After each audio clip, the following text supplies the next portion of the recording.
we are told the given figure has two quadrants centered at A and C. So they're really talking about quadrants of a circle.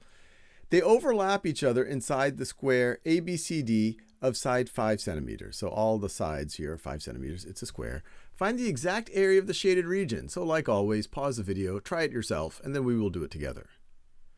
Okay, now let's do it together. Now, the key here is to just realize that each of these areas are going to be the same. They are symmetric. So what we could do is just focus on finding one of them and then just double it. And the way that my brain likes to approach it is, let me redraw this square. So, and I'm just hand drawing it. It's not perfect. So if I just do it there, let's just focus on this area right over here. So if I were to draw the quadrant centered at C, remember this is C, D, A, and B.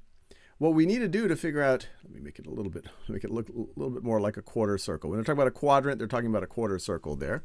So to figure out this area, we need to figure out the area of the entire square, which is going to be 5 centimeters squared. So it's going to be 25 square centimeters minus the area of this quadrant. Now, how do we figure that out? Well, we know how to figure out the area of a circle if we know its radius. The radius here is going to be the length of one side of this square. That's a radius. That would also be the radius. That would also be the radius. And so it's going to be pi times r squared. So it's going to be 25 pi. Now you might be saying, wait, this doesn't make sense. This is bigger than that. But we have to remember, we're only doing a quadrant. This right over here is the area if we were to do the entire circle. If we were to do the entire circle. So what we want to do is divide this by 4.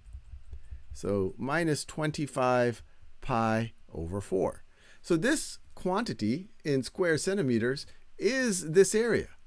Now, if we want the total area, we just multiply this by 2. So if we multiply this by 2, we multiply all of this business by 2, and we just distribute the 2, we get 50 minus 25 pi over 2.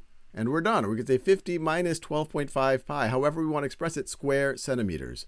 And we are done.